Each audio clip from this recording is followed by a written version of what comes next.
اعوذ باللہ من الشیطان الرجیم بسم اللہ الرحمن الرحیم۔ میں ہوں آپ کا میزبان صاحبزادہ مشتاق احمد، آپ کے اپنے پروگرام پیغام میں آپ کو خوش آمدید کہتا ہوں۔ ناظرین، آج نئے موضوع کے ساتھ آپ کے سامنے حاضر خدمت ہوں، اور موضوع ہے توبہ۔ توبہ کا لغوی معنی ہے لوٹنا، پلٹنا، اور اصطلاح میں گناہوں پر شرمسار ہونا اور آئندہ گناہ نہ کرنا، اس کا عزم کرنا، ارتکاب کرنا، اس کو توبہ کہتے ہیں۔ آج اسی موضوع پر گفتگو کرنے کے لیے ہم نے اپنے اسٹوڈیو میں دعوت دی ہے ایک معتبر اور ممتاز عالم دین حضرت علامہ مولانا محمد عبداللطیف قادری صاحب دامت برکاتہم العالیہ۔ ان سے گفتگو کریں گے اور اپنے علم کی پیاس بجھائیں گے۔ السلام علیکم ورحمۃ اللہ وبرکاتہ۔ وعلیکم السلام۔ کیا حال ہے جناب؟ الحمدللہ خیریت ہے، شکریہ آپ نے ماشاءاللہ مزاج مدعو اچھے ہیں آپ فرمایا۔ جی الحمدللہ خیریت ہے۔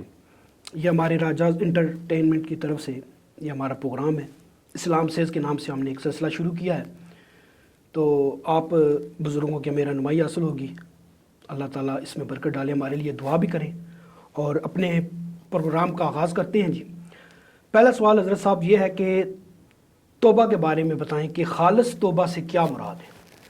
جی، جہاں تک توبہ کی بات ہے تو توبہ جو ہے یہ ہر مسلمان پہ کرنا واجب ہے، اور خالص توبہ سے مراد یہ ہے کہ کوئی بندہ توبہ کرے تو یہ نہیں کہ اس نے توبہ کی ہے اور پھر اسی گناہ کا ارتکاب کرے، بلکہ ایسی توبہ ہو جو خالصۃ لوجہ اللہ، اللہ کی رضا کے لیے ہو، اور پھر وہ کام نہ کرے، آئندہ اس کام سے باز رہے، جی اور بالکل یہ ایسا ہی۔ مصمم ارادہ کرے کہ آئندہ میں یہ کام نہیں کروں گا، تو اس کو آپ کہتے ہیں کہ خالص توبہ ہوتی ہے۔ جی جی اچھا، یہ خالص توبہ جو ہے قرآن کریم میں کیا توبہ کا ذکر موجود ہے؟ جی، قرآن کریم میں اللہ تعالیٰ کا ارشاد گرامی ہے، یا ایھا الذین آمنوا توبوا الی اللہ توبۃ نصوحا۔ جی۔ اللہ تعالیٰ نے فرمایا کہ اے ایمان والو، توبہ کرو اللہ کی طرف، اور توبہ نصوحا کرو، پکی توبہ کرو۔ یہ کہ یہاں کفار مخاطب نہیں، منافقین مخاطب نہیں، اللہ تعالیٰ نے ایمان والوں کو خطاب فرمایا ہے۔ اس سے پتہ چلا کہ ایک بندہ ایمان رکھتا ہے لیکن اس سے گناہ کا ارتکاب ہو سکتا ہے۔ جب ہی اللہ تعالیٰ نے ایمان والوں سے خطاب فرمایا کہ یا ایھا الذین آمنوا، اے ایمان والو، توبو، توبہ کرو الی اللہ، اللہ کی طرف، توبۃ نصوحا، پکی توبہ کرو۔ یعنی ایمان والوں کو مخاطب کر کے اللہ تعالیٰ نے، جی اللہ تعالیٰ نے خاص ایمان والوں کو ہی کیوں اللہ تعالیٰ نے وہ مخاطب کیا؟ جی عام الناس بھی ہو سکتے تھے نہیں؟ جی اس میں یہ ضرور ہے، اس میں ضروری کیا ہے؟ جی ہاں، اس میں بڑی اہم بات یہ ہے کہ اللہ تبارک و تعالیٰ جل وعلا یہ چاہتا ہے کہ جو رسول اللہ صلی اللہ تعالیٰ علیہ وسلم کے غلام ہیں وہ جنت میں جائیں، اور ایمان والوں کو اس لیے کہا گیا کہ گناہ ان سے ہو سکتے ہیں، تو جب وہ توبہ کریں گے تو اللہ کا قرب حاصل ہوگا۔ ماشاءاللہ ماشاءاللہ۔ اچھا، تو توبہ کی اقسام کتنی ہے؟ ہمیں یہ اس بارے میں بتائیں۔ جی، توبہ کی کل 4 اقسام ہیں۔ ٹھیک۔ اس میں یہ ہے کہ کسی بندے نے کوئی گناہ کیا ہے تو پہلی قسم یہ ہے کہ وہ اس گناہ سے فوراً رک جائے، اور دوسری قسم یہ ہے کہ گناہ کیا ہے وہ اس پر خوش نہ ہو بلکہ اس پر شرمسار ہو اور نادم رہے، اور وہ دل میں اللہ سے ڈرتا رہے، آنسو بہائے۔ اور اسی طرح تیسری قسم یہ ہے کہ وہ آئندہ اس گناہ سے مکمل طور پہ باز رہے، اور پھر کبھی بھی اس گناہ کا ارادہ نہ کرے، پھر اس کو مصمم طریقے سے ترک کر دے۔ اور اگر جی جہاں تک چوتھی قسم کی بات ہے وہ یہ ہے کہ یہ تو اگر دیکھا جائے حقوق اللہ سے تعلق ہے ان باتوں کا، 3 جو اقسام ہیں۔ چوتھی کا یہ ہے کہ اگر بندے نے ایسا گناہ کیا ہے کہ جس میں کسی بندے کو تکلیف پہنچائی ہے، کسی کی غیبت کی ہے، کسی کا مال غصب کیا ہے، کسی پہ کوئی الزام لگایا ہے، کسی سے کوئی قرض لیا ہے، تو اب یہ ہے کہ وہ بندے سے اپنے گناہوں کی تلافی کرے گا۔ یعنی اگر کسی کی غیبت کی ہے تو بندے سے معافی مانگے گا، اسی طرح اگر کسی کا حق لیا ہے تو اس کو واپس لوٹائے گا، اور کسی سے قرض لیا ہے، جیسا کہ حدیث صحیح میں ہے، آپ علیہ السلام نے فرمایا کہ کسی پر قرض ہے تو وہ جنت میں نہیں جا سکتا، تو چونکہ اس کا اس بات کا تعلق بندوں سے ہے تو وہ اللہ کے بندوں سے جو ہے معافی چاہے گا.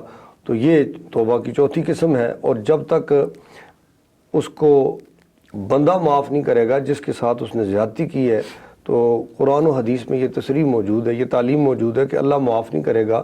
جہاں تک حقوق اللہ کی بات ہے تو وہ یہ ہے کہ اگر بندے نے توبہ کر دی ہے تو پھر اللہ پہ ہے، اللہ معاف فرما دے گا. لیکن آپ علیہ السلام کی تعلیم ہے کہ اگر بندوں کا کوئی معاملہ ہے تو وہ پھر ہم بندوں ہی سے اس کی تلافی کریں گے. میں یہی اسی کے ساتھ یہ سوال پوچھنا چاہ رہا تھا کہ واقعی یہ جو انسان کے ساتھ کرے گا، بندوں کے ساتھ کرے گا، تو وہ توبہ اگر اللہ سے کرتا ہے تو اللہ معاف کر دے گا، یا ضروری ہے کہ اس پہلے بندے سے بخشوانا ہوگا پھر اللہ تعالیٰ اس کو معاف کرے گا؟ جی اس میں یہ ہے صاحب کہ اگر کسی بندے کا اس کے ذمہ حق ہے تو جیسا میں نے عرض کیا کہ آپ علیہ السلام کی یہ تعلیمات ہیں کہ جب تک بندہ معاف نہیں کرے گا تو اللہ کے ہاں معافی نہیں ہے.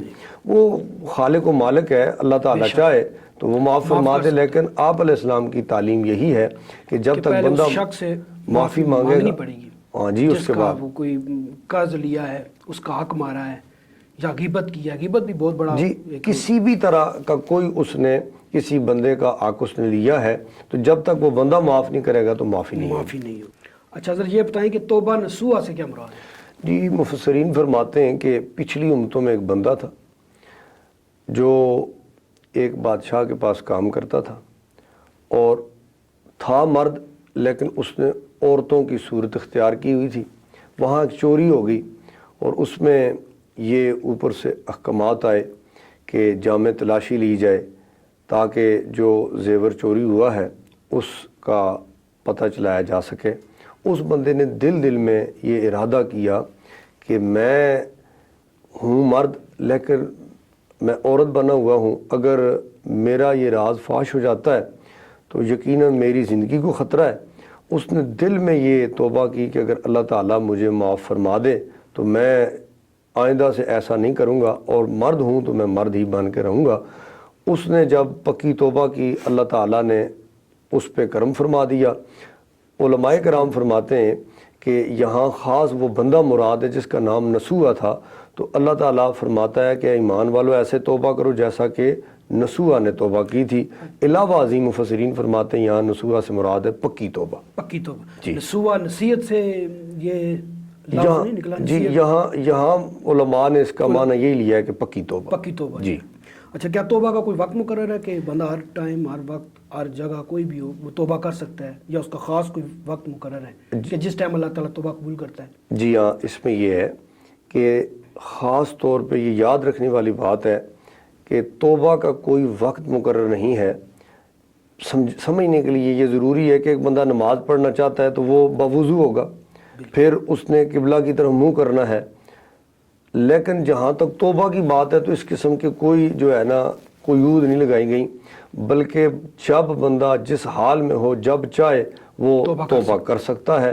اور پھر یہ حدیث صحیح میں ہے کہ آخری وقت تک، یعنی موت کے آنے تک بندہ توبہ کرے، اللہ تعالیٰ بندے کی توبہ کو مقبول فرماتا ہے. موت کے جو آپ نے کہا کہ آخری وقت تک، یہ سکرات کا جو عالم ہے اس سے پہلے یا یہاں تک علماء مرض الموت میں بھی انسان توبہ کرے تو اس کا وہ توبہ قبول ہو سکتی ہے؟ جی حدیث پاک میں ہے کہ جو سکرات موت ہیں اس حال میں بھی بندہ توبہ کرتا ہے تو اللہ تعالیٰ بندے کی توبہ کو مقبول فرماتا ہے. ماشاءاللہ، سبحان اللہ سبحان اللہ. اب کیا توبہ کرنا ضروری ہے؟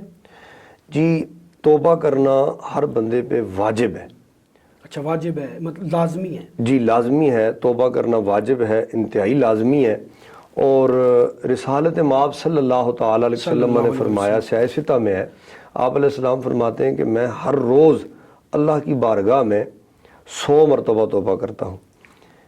چنانچہ دوسری حدیث میں ہے، آپ علیہ السلام نے فرمایا میں ہر روز اللہ کی بارگاہ میں 70 مرتبہ توبہ کرتا ہوں. اور اسی طرح حضرات صحابہ کرام رضوان اللہ تعالی علیہم اجمعین بھی آپ ہر روز توبہ کیا کرتے. حضرت سیدنا صدیق اکبر رضی اللہ تعالیٰ عنہ کی متعلق ہم پڑھیں، آپ بھی فرماتے ہیں کہ میں ہر روز اللہ کی بارگاہ میں 70 سے زیادہ مرتبہ توبہ کرتا ہوں. علاوہ ازیں نبی علیہ السلام فرماتے ہیں کہ توبہ کرنا اللہ تعالیٰ کو اتنا پسند ہے. چنانچہ مسلم شریف میں ہے، آپ علیہ السلام ایک مثال دے کے سمجھاتے ہیں. آپ علیہ السلام فرماتے ہیں کہ ایک بندہ سفر پر ہے اور مثال کے طور پہ اس کے پاس اعلیٰ ترین گاڑی ہے، یہاں تک کہ اس سے گاڑی گم ہو گئی، اور یہ ہے کہ وہ تلاش کرتے کرتے کرتے تھک ہار گیا، وہ سو گیا، اور جو ہی وہ اٹھا، حالانکہ اس نے جتن کیے ہر طرح سے کہ مجھے سواری مل جائے، گاڑی نہیں ملی، وہ سو گیا، تلاش کرتے کرتے اٹھا، یکدم دیکھتا ہے کہ آنکھوں کے سامنے اس کی سواری موجود ہے۔ اب نبی علیہ السلام فرماتے ہیں، مسلم شریف میں ہے کہ بندہ خوشی کے عالم میں یہ کہہ اٹھتا ہے کہ اللہ تو میرا بندہ ہے اور میں تیرا خالق ہوں۔ بندہ اس طرح کے لفظ سبقت لسانی سے کہہ دیتا ہے۔ نبی علیہ السلام فرماتے ہیں خوشی میں، اللہ کے نبی یہاں مثال دے کے سمجھاتے ہیں، فرماتے ہیں کہ یہ بندہ تھوڑا خوش ہوتا ہے، لیکن جب بندہ پکی توبہ کرتا ہے اللہ تعالیٰ اپنے بندے سے اس سے بھی زیادہ خوش ہوتا ہے۔ سبحان اللہ۔ اور اسی طرح اگر ہم دیکھیں تو بخاری شریف میں بھی ہے اور مسلم شریف میں بھی ہے، حضرت نبی علیہ السلام فرماتے ہیں کہ ایک بندہ جس نے 99 قتل کیے اور پھر وہ توبہ کے ارادے سے نکلا، اس نے ایک بندے سے پوچھا کہ میں نے 99 قتل کیے ہیں تو کیا اللہ تعالیٰ میری توبہ قبول فرمائے گا؟ اس بندے نے کہا کہ تو نے 99 قتل کیے ہیں، تیری توبہ قبول نہیں ہو سکتی۔ اب اس نے حدیث پاک میں ہے، بخاری شریف میں ہے، مسلم شریف میں ہے، اس نے اس کو بھی قتل کر دیا۔ نبی علیہ السلام فرماتے ہیں کہ وہ بندہ ایک اس وقت کا جو راہب تھا، بڑا عالم تھا، اس کے پاس گیا۔ اس نے بنی اسرائیل کے اس بندے نے اس بڑے عالم سے پوچھا کہ میں نے 100 قتل کیے ہیں تو کیا میری توبہ قبول ہو سکتی ہے؟ حدیث پاک میں ہے، نبی علیہ السلام فرماتے ہیں کہ اس عالم نے اس سے کہا کہ فلاں جگہ میں اللہ کے نیک بندے رہتے ہیں، اس بستی میں تو چلا جا، اللہ تعالیٰ تیری توبہ قبول کرے گا۔ وہ بندہ ان نیک بندوں کی بستی کی طرف چل پڑا۔ حدیث پاک میں ہے کہ ابھی وہ بستی تک نہیں پہنچا کہ اس کو موت آ گئی، اور جب وہ وصال کر گیا، انتقال ہو گیا، فوت ہو گیا، نبی علیہ السلام فرماتے ہیں کہ جنت کے فرشتے بھی آگے، جہنم کے بھی، رحمت کے بھی اور رحمت کے فرشتے بھی آگے۔ اب جنت کے فرشتے کہتے ہیں کہ ہم لے کے جائیں گے کہ یہ توبہ کے ارادے سے آیا تھا، جہنم کے کہتے ہیں کہ ہم لے کے جائیں گے۔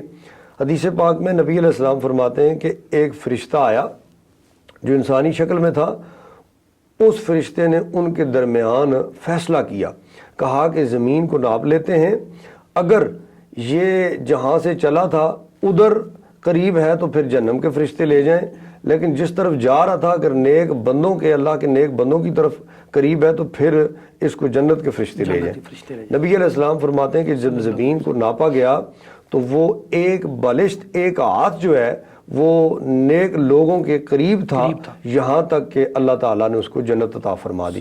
علماء محدثین فرماتے ہیں کہ ایک بندے نے 99 100 قتل کیے ہیں، اگر وہ توبہ کے ارادے سے چلا ہے، ابھی تک ان نیک لوگوں تک پہنچا بھی نہیں ہے، راستے میں مر گیا ہے، صرف اس نے ارادہ کیا توبہ کا، اور قتل بھی اس نے 100 کیے ہیں۔ اور بنی اسرائیل کا بندہ اگر 100 قتل کرے، وہ توبہ کا ارادہ کرے، توبہ کے ارادے سے چلے، مر جائے، اللہ اس کو معاف کر دے، تو کوئی بندہ لا الہ الا اللہ محمد رسول اللہ پڑھنے والا، نبی علیہ السلام کی امت کا کوئی بندہ اگر پکی توبہ کرے تو یقیناً اللہ تعالیٰ اس پہ زیادہ مہربانی فرمائے گا۔ ماشاءاللہ، سبحان اللہ، بہت خوبصورت انداز میں آپ نے اس کو بیان کیا ہے حضرت صاحب۔ اچھا، توبہ کی تخیر کی سزا بھی کوئی ہے اگر ایک انسان توبہ میں دیر کر دیتا ہے اللہ کی تعالیٰ کی طرف پہنچتے ہوئے؟ جی سزا بھی؟ جی صاحب، علماء محدثین، مفسرین اور صوفیاء کرام فرماتے ہیں حق تو یہ ہے کہ بندہ ہر روز صبح کو بھی توبہ کرے، ہر نماز کے بعد توبہ کرے، یہاں تک کہ رات کو سوئے تو وہ توبہ کر کے سوئے۔ اور اکثر جو ہمارے اولیاء کرام، صوفیاء عظام گزرے ہیں، ان کا یہ طریقہ رہا ہے کہ وہ رات کو جب سوتے تو وصیت کر کے سوتے، اور پھر خاص طور پہ اللہ کی بارگاہ میں توبہ کر کے سوتے۔ حضرت رابعہ بصری آپ نماز پڑھ رہی تھیں اور سامنے جو ہے کفن لٹکا ہوا تھا، ایک بندے نے ان سے سوال کیا کہ یہ کیا ہے؟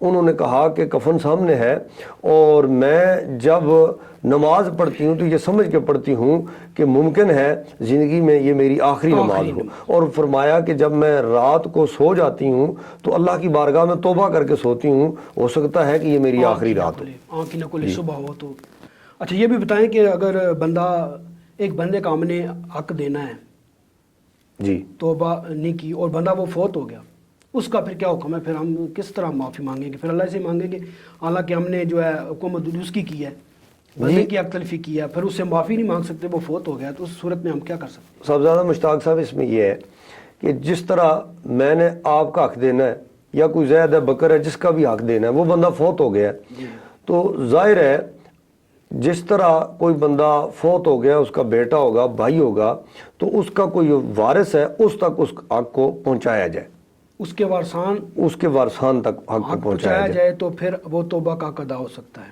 اللہ تعالیٰ اپنی کرم سے اپنی رحمت سے معاف کر سکتا ہے۔ جی، اور اس میں یہ ضرور ہے کہ ہاں اگر کسی بندے کا کوئی حق دینا ہے، یہ کہا جا سکتا ہے کہ اب وہ بندہ مل نہیں رہا تو پھر کیا کرنا ہے، اس میں یہ ہے کہ وہ انتظار کرے اور اس کی تلاش کرے، جہاں یہ سمجھے کہ اب کوئی آثار ملنے کے نہیں ہیں تو پھر وہ پیسے کسی مسجد میں، کسی ادارے میں اللہ کی رضا کے لیے اس کی طرف سے نیت کر کے اس کی طرف سے دے تو دے، وہ پھر صدقہ جاریہ کہلائے گا؟ جی یقیناً اس کی طرف سے دے گا تو صدقہ جاریہ کہلائے گا۔ جی ایسا ہی ہے۔ اچھا حضرت یہ بتائیں کہ جس بندے کی ہم نے دل آزاری کی ہے، وہ بندہ فوت ہو گیا، اب توبہ کیسے اس سے ہم معافی مانگیں؟ جی اس میں یہ ہے کہ اگر کسی کی دل آزاری کی ہے، وہ زندہ ہے تو یقیناً اس کے پاس جائیں اور جو اس کی دل آزاری کی اس سے معذرت کریں، وہ معاف کرے گا تو معافی ہوگی۔ اور آپ علیہ السلام کی یہ تعلیم ہے کہ ایک عورت آئی، اس نے یہ کہا کہ میں نے گناہ کیا ہے اور میں آپ کے پاس آئی ہوں، اس میں آپ میرے لیے کیا حکم ارشاد فرماتے ہیں؟ وہ حملہ تھی، یقیناً زنا کیا گیا تھا جس سے وہ حملہ ہوئی، اور حدیث پاک میں ہے نبی علیہ السلام نے اس کے وارث کو بلایا اور فرمایا کہ اس کو لے جاؤ۔ جب وضع عمل ہوا پھر وہ آئی تو آپ علیہ السلام نے سنسار کرنے کا حکم دیا۔ حضرت عمر رضی اللہ تعالی عنہ آپ نے کہا کہ اس نے اتنا بڑا جرم کیا تھا، اتنا بڑا گناہ کیا تھا، تو نبی علیہ السلام نے فرمایا کہ عمر اگر 70 سے زائد لوگوں پہ اس کی توبہ کو تقسیم کیا جائے تو تب بھی اس کی توبہ زیادہ معنی رکھتی ہے۔ آپ علیہ السلام نے فرمایا عورت نے اپنی جان پیش کر دی ہے تو یقیناً یہ بہت بڑی بات ہے، اور اس سے یہ سبق ملتا ہے ہمیں کہ اگر کسی بھی طرح کا کوئی گناہ کیا ہے تو اس کی ہر طرح سے تلافی ہونی چاہیے، اور خاص طور پر یہ سوال کہ اگر کسی بندی کی دل آزاری کی ہے، وہ زندہ ہے تو معافی اس سے مانگی جائے، اگر وہ فوت ہو گیا ہے تو خاص طور پر اس کے لیے قرآن کریم کی تلاوت کی جائے اور اس کی قبر پہ جا کے اس سے معافی مانگی جائے،